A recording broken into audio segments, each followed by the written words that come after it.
사랑과 자비의 하나님, 이 시간 사랑하는 우리 자녀를 위해 기도합니다.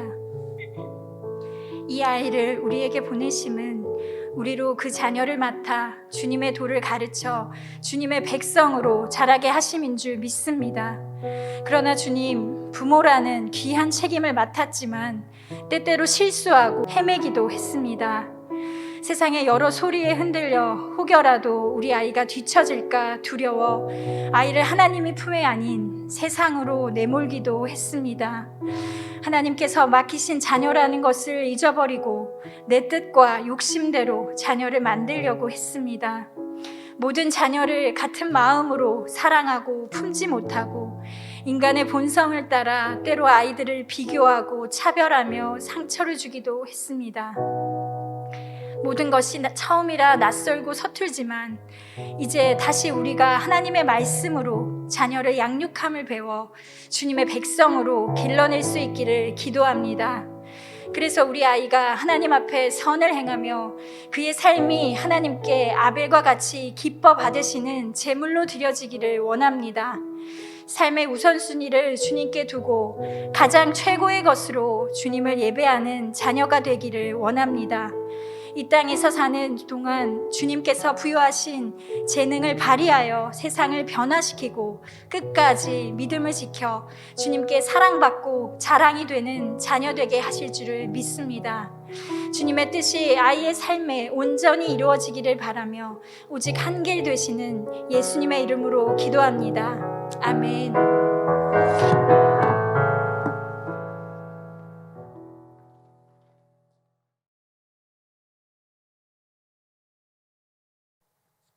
할렐루야.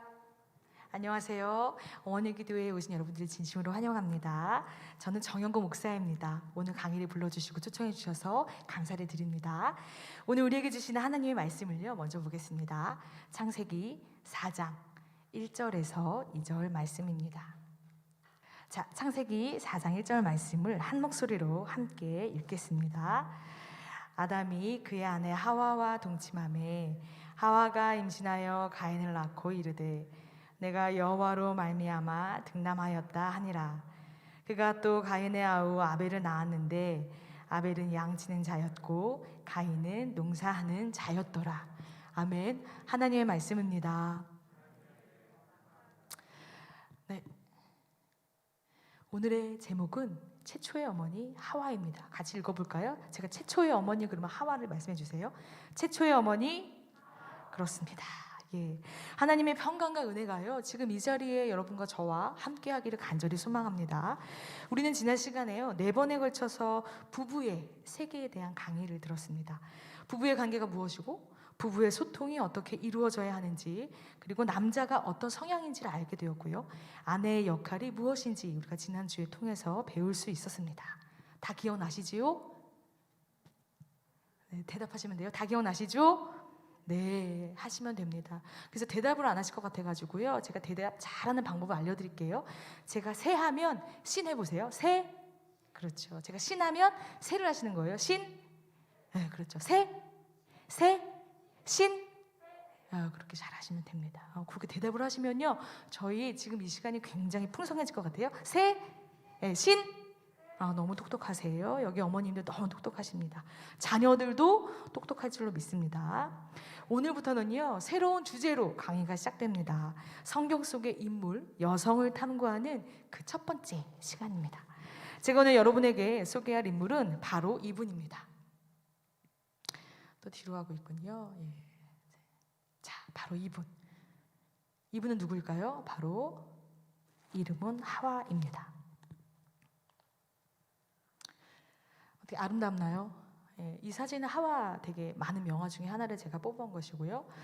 그리고 이 하와의 이름 뜻은 같이 읽어보겠습니다. 하와의 이름 뜻은 모든 살아있는 자의 어머니. 그러니까 히브리어에는요, 이름이 다 이렇게 뜻이 있어요. 특별히 하와는 모든 살아있는 자의 어머니. 근데 많은 부분들이 이런 부분을 좀 헷갈려 하시는 것 같아요. 성경에 하와하고 이브하고 뭐가 다른가? 이제 그런 부분에 대해서 제가 오늘 간략하게 좀 설명을 드리겠습니다. 자, 하와하고 이브.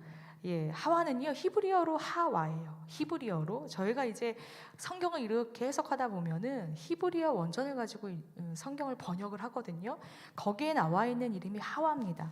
그리고 그리스어로 보면요 에우와예요. 에우와. 하와랑 되게 비슷하죠. 또 헤우와 이런 발음도 하고요. 그리고 아랍어는 하와라고 합니다. 그럼 이분은 어디에서 왔느냐? 이분은요 저희가 번역할 때 히브리어, 그리스어를 영어로 다시 번역하게 되거든요. 근데 그리스어를 영어로 번역할 때에 이브라고 해석이 된다는 것이에요. 그러니까 결국에는 아담과 이브는 같은 사람이고요. 번역에 의해서 하와, 이브 이렇게 정해져 있습니다. 근데 저희 이제 기독교는요, 이브라는 말을 거의 사용하지 않고 히브리어의 번역대로 하와를 많이 사용하고 있습니다. 한국 기독교가 하와라는 이름을 쓰게 된 이유는요, 제가 조금 전에 설명드렸던 것처럼 히브리어 원전을 해석했기 때문입니다. 자, 그렇다면 이 하와의 이름은 누가 지어준 것일까요? 하와의 이름은요, 아담이 지어줬습니다. 창세기 3장 20절에 보면 하와는 아담이 에덴 동산에서 쫓겨나기 직전에 이름을 지어주셨거든요. 그러니까 처음부터 이 하와는 이름이 있었던 게 아니에요. 처음에는 여자라고 등장합니다. 창세기 2장 보면 여자.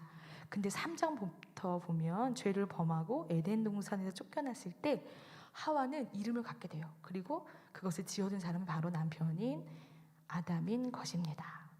우리가 좀 하와의 수식어를 보고 싶어요. 하와 하면 떠오르는 것이 무엇인가? 같이 읽어볼까요? 시작. 왜 두 번째 사람입니까? 첫 번째 사람은 아담인 것이잖아요. 그래서 아담 다음에 지어진 사람이 두 번째 사람 하와이다. 자, 그리고 최초의 여자 사람입니다. 그리고 세 번째로 아담의 갈비뼈로 지어진 여자입니다. 자, 네 번째로 돕는 배필. 자, 하와 하면 이런 부분들이 많이 떠오르실 거예요. 왜? 우리는 예전에 설교를 많이 들었기 때문에. 그리고 또 최초로 선악과를 먹은 사람. 또 오늘의 주제 최초의 어머니. 자, 그렇다면 하와의 나이가 어떻게 될까요? 좀 계속해서 좀 알아보겠습니다. 하와의 나이는요 몇 살인가요? 대략 860세까지 향년을 살다가요 죽은 걸로 추정되고 있습니다. 아담의 나이는 이제 960세, 930세 정도로 추정을 하고 있다면 하와는 아마 860세까지 살지 않았을까라는 이제 성경학자의 연구고요. 이 부분은 지금 현재 우리가 나이를 지금 뭐 40대, 50대, 60대 하고는 그 연대기는 완전 다른 것입니다. 그러면 제가 또 하와가 너무 궁금해서 도대체 그녀의 혈액형은 무엇일까? 저도 궁금한 것처럼 다른 사람들 궁금해 하더라고요. B형이에요. B형이 왜 그러냐면 자, 다 보니까 하와가 B형이니까 당연히 아담은 A형이겠지요. 그래서 우리가 보면은 왜 그 생분 시간에 다 기억이 나시지요? 이렇게 표기가 되어서 아마 하와의 혈액형은 B형일 것이다 라고 추정하고 있습니다. 아담에서는요 A하고 O형이 아담이 갖고 있는 혈액형이고요, 하와는 BO. 그래서 이 두 개가 만나서 네 가지의 혈액형을 이룬다는 것이죠. 그래서 우리 한국 사람들은 혈액형의 그것을 믿고 있지 않습니까? B형은 무엇이죠?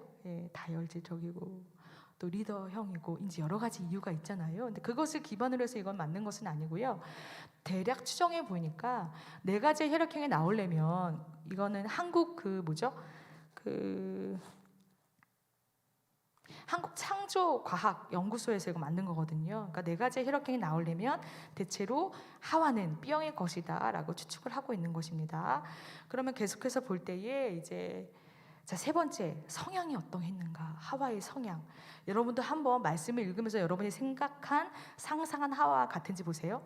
허영심과 욕심이 있으며 욕망과 호기심이 많고 현재보다 더 높아지고자 하는 자기 과시형. 이 하와의 성향이었다고 해요. 좋아하는 음식은 뭐냐? 먹음직하고 부함직하고 탐스러운 선악과였다는 것이에요. 그러면 사는 곳은 어디냐? 처음에는 에덴 동산 아니었지만 지금은 에덴 동산 밖에 살고 있습니다.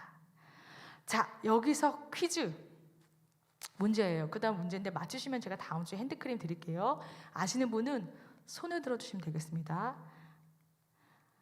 하와의 이상형은 누구일까요? 네. 누구? 아담. 예, 정답입니다. 그럼 아담의 얼굴을 잠깐 보실까요? 이렇게 생겼습니다. 예, 자기 이름을 지어주고 자기 갈빗대를 떼서 하나님께서 여자를 만들어 주셨잖아요. 이렇게 생겼어요. 그래서 그런 아담에게 이런 하와가, 제가 19금 좀 잘랐습니다. 밑에는 원래는 전신이 다 나와요. 예, 그래서 이렇게 첫눈에 반했다는 것입니다. 우리가 여기까지 좀 이제 하와에 대해서 조금 팩트 체크를 해본 것이에요. 우리가 정말 하와에 대해서 잘 알고 있는가? 그럼 제가 좀 하와에 대해서 정리를 하자면 이렇습니다. 하와는요, 그리스어, 히라버로 하와이며 모든 살아있는 자의 어머니라는 뜻을 가졌습니다. 그리고 아담의 아내이지요. 하와의 이름은요, 성경의 전체를 통틀어서 딱 4번 나와요. 예. 여자란 이름은 많이 나와요. 여자. 그러나 하와는 4번밖에 안 나옵니다. 먼저 창세기 3장 20절에서 아까 저희가 얘기했듯이 하와라는 이름이 최초로 언급이 돼요. 왜? 아담이 지어줬습니다. 에덴 동산에 쫓겨난 후에, 범죄한 후에 아담이 이름을 지어줬다는 것이에요. 저희가 이 부분을 많이 착각하는 것 같아요. 처음부터 하와는 에덴 동산 안에서 이름이 있었다라고 생각하시지만 그렇지 않습니다. 하와는 초창기에는 아담과 살면서 하나님과 함께 에덴 동산을 거닐었다고 창세기 2장은 묘사하고 있어요. 그러니까 여기서 하와는 하나님과도 친밀한 관계를 유지했다. 대체로 많은 사람들이 어떤 생각을 하냐면요, 하나님께서 아담만 만드셨으니까 하나님이 아담에게만 음성을 들려주셨다라고 생각하시는 분이 많은데 그렇지 않습니다. 하와에게도 하나님은 관계를 하셨다는 것이죠. 그런데 이런 친밀한 하와가 결국 뱀의 유혹에 굴복하여서 하나님이 먹지 말라고 경고한 선악과를 먼저 먹게 되죠. 그리고 그것을 자기 남편인 아담에게도 주게 됩니다. 결국에는 이 두 사람이 하나님의 진노를 사서 에덴 동산에서 영원히 쫓겨나 다시는 돌아가지 못하게 되었죠. 하나님께서 지어주신 가죽옷을 입고 에덴 동산 밖으로 쫓겨나게 됩니다. 창세기 기록에 따르면 에덴 동산에서 추방당한 아담과 하와는 가인과 아벨을 낳았고 아벨이 죽은 뒤에 셋을 낳았다는 이야기가 있습니다. 하와가 아들 셋을 낳은 현상은 신학적으로 이렇게 해석되기도 해요. 자, 여자가 어디에서 나왔죠? 남자의 갈비뼈. 이 갈비뼈에서 여자가 나왔고 여자의 아들, 다시 말해 딸이 낳지 않았죠. 하와가 아들 셋을 낳는데 가인, 아벨 셋. 다시 말하면 여자에게서 다시 남자가 나왔다는 거예요. 그래서 이거는 무엇을 얘기하냐? 하나님의 평등 사상. 아담의 갈비뼈에서 여자가 나오고 여자에서 아들이 나왔다, 남자가 나왔다. 그래서 이 구조를 가지고 많은 신학자들은 하나님께서는 참 평등한 구조다. 다시 말하면 부부의 관계는 무엇이냐? 서로 존경하고 평등해야 하는 관계라는 것을 말해주고 있습니다.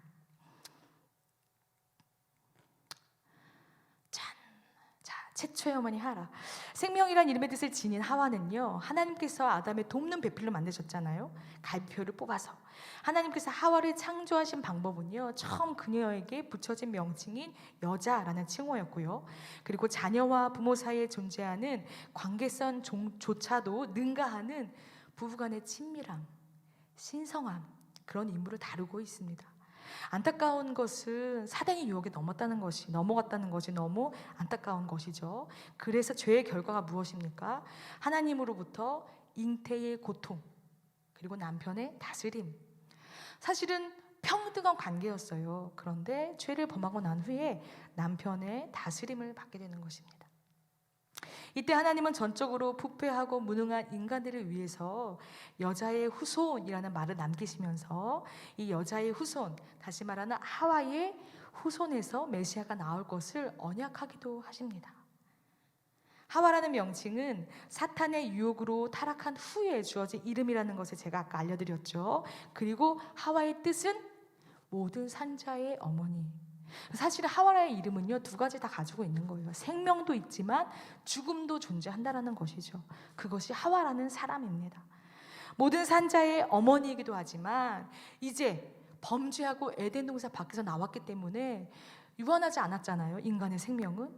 그런데 죄를 범한 후에는 우리의 인생이, 생명이 유한해졌습니다. 그러니까 하와라는 인물을 딱 봤을 때는 죽음과 생명이 공존하는 인물이라 이렇게 보시면 되겠습니다. 창세기에 처음 등장하는 하와에 대해서 제가 다시 한번 정리할 텐데, 오늘 하와의 여러 가지 모습 중에서 저는 그 정리한 모습 중에서 무엇을 살펴보기를 원하냐면 어머니라는 모습을 좀 같이 살펴보기를 원해요. 근데 아쉽게도 성경에는 하와가 어머니에 대한 역할 있잖아요, 나와 있질 않아요. 아이를 낳은 것 외에는 어떻게 돌보고 양육하고 그런 것이 전혀 나와 있지 않습니다. 너무 궁금해지잖아요. 도대체 그녀가 가인과 아벨을 어떻게 낳았고, 그리고 왜 가인은 동생인 아벨을 죽이게 되었고, 이런 관계가 왜 일어났는지 너무너무 저는 궁금해지기 시작했습니다.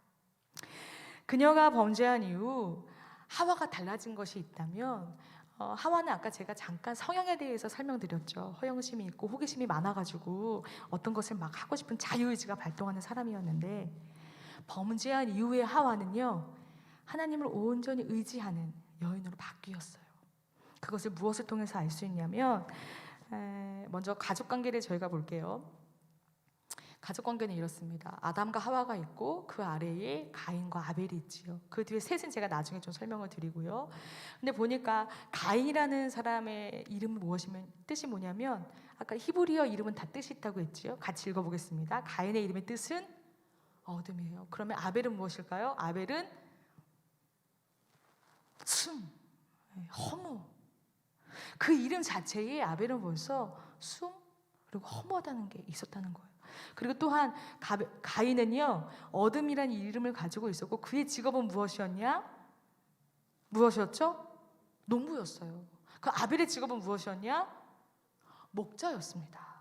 그래서 우리가 제사를, 아벨은 양을 잡았고요. 그리고 가인은 농경, 그 수확한 곡식을 드렸잖아요. 그래서 하나님이 무엇을 받아서 그거에 분노를 산 가인이 아벨을 죽이게 되지 않습니까? 이제 그런 사건을 보게 됩니다. 자신이 낳은 아들을 그 피를 보는 사건, 그것이 하와의 어머니 심정을 제가 보는 첫 번째 사건이 되겠습니다. 창세기 4장 1절에서 15절까지는 가인과 아벨의 살인 사건 기사가 보도되고 있습니다. 너무 끔찍하지요. 돌로 쳐서. 그리고 하나님께서 이미 가인에게 경고하셨어요. 너의 피가 문 앞에 넘어져 있다, 들어와 있다. 그 경고를 했음에도 불구하고 가인은 아벨에게 돌로 쳐 죽입니다. 왜? 하나님께서 아벨의 제사만 받으셨기 때문에. 분노, 열등감, 비교됨. 근데 그것은 어디서 왔는지 성경은 설명해 주고 있지 않아요. 다만 첫 번째 최초의 살인 사건이라는 것만 알려주고 있습니다. 끔찍한 형제의 이 사투 속에 4장 1절부터 15절까지 그 사건이 이어지고 있거든요. 그래서 하나님이 벌하시고, 그리고 가인에게 하나님의 그 표를 주어서 가인을 아무도 해치지 못하게 하는 것이 창세기 4장 1절부터 15절까지 나와 있는데, 세상에 자기 아이가 죽었는데 하와는 이 말씀에 등장하고 있지 않아요. 웬만해서는 내 아이가 죽었으면 하와가 뭐 슬피 울었더라, 하와가 이렇게 했다더라 라는 기사가 이 성경 안에 등장해야 되는데 하와가 전혀 등장하지 않는 거예요. 단 하나님께서 가인에게 심판하시고 가인에게 벌하시고, 또 그리고 가인을 다시 구원하시는 표를 주어서 구원하시는 장면까지 15절에 등장하고 있습니다. 왜 그랬을까요? 왜 하와는 등장하지 않았을까요? 제가 요즘 말로 막 뇌피셜, 머리를 막 굴리고 연구하고 해석해 본 결과 4장 1절부터 15절에 등장하지 않는 하와는요 25절에 등장합니다. 25절에 등장하면서 아담이 다시 아내와 동침함에 세 번째 아이 셋을 낳았다라는 기록이 4장 25절에 있습니다. 그러면 4장 1절부터 24절까지 왜 하와는 등장하지 않았을까 생각해 보니, 하와가 에덴 동산 밖에서 쫓겨난 이후에 했던 것이 제가 뭐라고 말씀드렸죠? 하나님을 의지하는 일. 하와는요 갈비뼈로 이렇게 만들어졌기 때문에 청소년기 없어요. 유아기 없어요. 어떻게 아이를 돌봐야 하는지, 어떻게 내가 청소년 된 가인과 아벨을 돌봐야 하는지 전혀 지식이 없는 거예요. 근데 아이를 낳고 보니까 가인과 아벨은 처음부터 있잖아요. 유아기 때부터. 하와는 그런 경험이 전혀 없는 거예요. 아담도 없었고요. 그러니까 뭘 할 수 있겠어요? 가죽옷을 지어주신 하나님을 온전히 의지할 수밖에 없었겠지요. 그것밖에 하와는 할 수 있는 게 없었어요. 그럼 왜 아들이 살해를 당했는데도 불구하고 나서지 못했는가? 저는 이렇게 해석하고 싶습니다. 온전히 하나님을 의지하기 때문입니다. 선악과를 먹으면 죽는다고 하지 않았습니까? 그런데 하나님은 가죽옷을 입혀서 에덴 동산 밖으로 살게 하셨지요. 그것은 하나님의 심판이자 구원인 것이에요. 다시금 우리에게 기회를 주시는 건데, 나에게도 그렇게 하셨던 하나님이 분명히 살인을 저지른 가인에게도 그렇게 하시리라 하는 믿음이 있었던 걸로 보입니다. 잠잠했던 것이죠. 하나님이 일하실 때까지 기다렸던 것이죠. 결국에는 하나님은 그 아벨을 죽인 가인에게 구원의 역사를 다시 펴주십니다. 가인의 역사가 또 쓰여지고 있어요.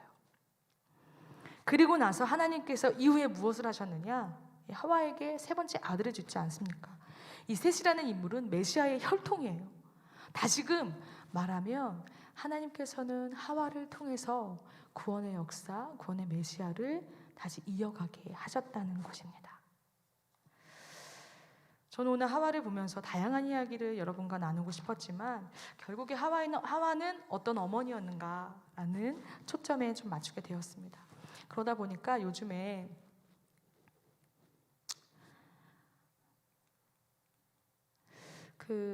인터넷 기사를 찾아보니까 이런 게 있더라고요. 독이 되는 부모. 부모가 있는데 독이 된대요. 그 6가지가 나와 있는데 과연 하와는 가인과 아벨에게 있어서 어떤 부모였는가라는 것을 좀 살펴보게 되었습니다. 자, 독이 되는 부모 첫 번째는 무엇인지 같이 읽어보겠습니다. 첫 번째, 어떤 부모? 명령하는 부모. 명령하는 부모님 여기도 계시지요? 네, 명령하는 부모. 명령하는 부모가 어떤 분이냐?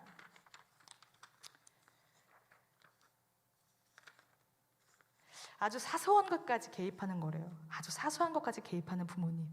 저도 40이 넘은 남동생이 있는데요. 어머니가 아직까지 속옷을 챙겨주시더라고요. 그런 것까지 개입하시는 거. 동생은 되게 싫어하거든요. 근데 어머니는 그게 사랑이라고 생각해요. 그러니까 해놓은 팬티를 꼭 입어야, 속옷을 입어야 마음이 편하신 거예요. 근데 저희 동생은 너무 싫어해요. 그러니까 이것이 바로 명령하는 부모. 아주 사소한 것까지 명령은 좋지만 이제 그만하셔도 좋지 않을까요? 자, 두 번째입니다. 두 번째, 어떤 부모입니까? 착한 아이로 키우는 부모. 이게 독이 되는 부모래요. 여기서의 착한 아이는 자신보다 부모를 먼저 생각하는 아이. 다시 말하면 내 뜻은 없어. 부모님의 뜻대로 사는 아이가 착한 아이래요. 이게 부모님의 독이 된다는 것입니다. 세 번째, 과잉 보호하는 부모. 이건 설명하지 않아도 아시겠지요? 과잉 부모하는 부모. 자, 네 번째, 아이 인생의 밑그림을 그리는 부모님입니다. 아이 인생의 밑그림을 다 그려주고 이대로 살게 하는 거죠. 로봇처럼 만드는 부모는 아이에게 독이 된다고 하네요. 마지막 다섯 번째는 사랑보다 교육이 먼저인 부모님. 내 자녀의 스킨십보다, 내 자녀를 사랑하는 보다 교육하는 것, 성적 올리는 데에 열이 내시는 부모님이 독이 된다고 해요. 마지막으로는 자존감이 낮은 부모님이신데요. 자존감이 낮은 부모님들은 대개 이제 어떤 자녀에게 기대를 하시냐면 내가 이루지 못한 꿈을 내 자녀가 이루어 주기를 하는 부모님이 자존감이 낮은 부모님이라고 합니다. 이런 부모님이 우리 아이에게, 우리 자녀에게 독이 된다고 해요. 자, 그렇다면 하와는 이 6가지 유형 중에 어떤 것에 해당이 될까요? 제가 사실은 아이를 키우는 교육 과정이나 이런 걸 말씀드리지 않았고 저도 모른다고 했잖아요. 사실은 이걸 통해서 하와가 어떤 부모인지 알 수는 없어요. 근데 다만 제가 이 6가지의 공통점을 살펴보니까요. 공통점이 있더라고요. 부모님의. 무엇이냐면 부모님이 아이를 바라볼 때 내 소유라고 바라보는 거예요. 내가 낳았으니까 내 소유. 내 마음대로 해도 돼. 넌 내 거야. 라는 게 숨겨져 있더라고요. 제가 오늘 말씀을 준비하면서 우리가 하와에게 배울 수 있는 것은 무엇일까? 라는 고민을 많이 했습니다. 배울 수 있는 것이 도대체 무엇일까? 범죄한 그녀에게, 그리고 최초의 그래서 많은 여자들이 애를 낳고 또 유한한 생명을 가져온 그녀에게 우리가 과연 어떤 것을 배울 수 있을까 고민하다가 해답을 찾게 되었어요. 무엇이냐면 하와는 철저하게 가인과 아벨을 내 소유로 키우지 않았다는 것입니다. 그것은 제가 아까 4장 1절에서부터 15절까지 하와가 등장하지 않는 것을 보고 설명드릴 수 있을 것 같아요. 혹여 어떤 분들은 그게 무슨 부모야? 내 아이가 살인을 저질렀는데 당연히 가서 도닥여주고 이렇게 해야지라고 하시는 분들도 계시겠지만 그 당시에 하나님께서 원하시는 하와의 모습은 그게 아니었다는 거예요. 온전히 하나님께 자녀를 맡겼다는 것입니다. 사실 가인을 딱 하나님께서 주셨을 때 하나님으로 인해서 득남하였다라고 하와가 고백하거든요. 그것은 무엇이냐면 이것은 하나님의 것입니다. 모든 소유를 그냥 하나님께 드리는 하와를 볼 수 있었다는 거예요. 그래서 오늘 제가 여러분과 나누고 싶은 이야기는 바로 이것입니다. 하와는 전적으로 하나님께 다 맡겼다는 것이죠. 다 아시잖아요. 내 자식 내 마음대로 안 되는 거 아시잖아요. 그런데 내가 또 그 끼어들고 개입한다고 해서 잘 됩니까? 그렇지 않다는 것이에요. 왜?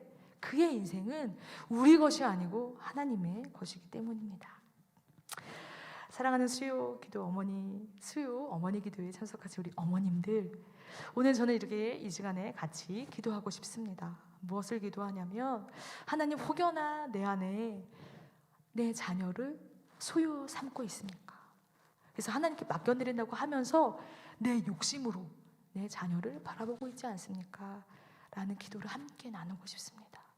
만약에 오늘 그런 분들이 계시다면 하나님께서 좋은 지혜를 열어주실 줄로 믿습니다. 우리가 이 시간에 함께 기도하시면서 하나님, 하와가 전적으로 하나님께 맡긴 것처럼 우리도 그런 삶을 살게 해달라고 이 시간 함께 기도하시겠습니다.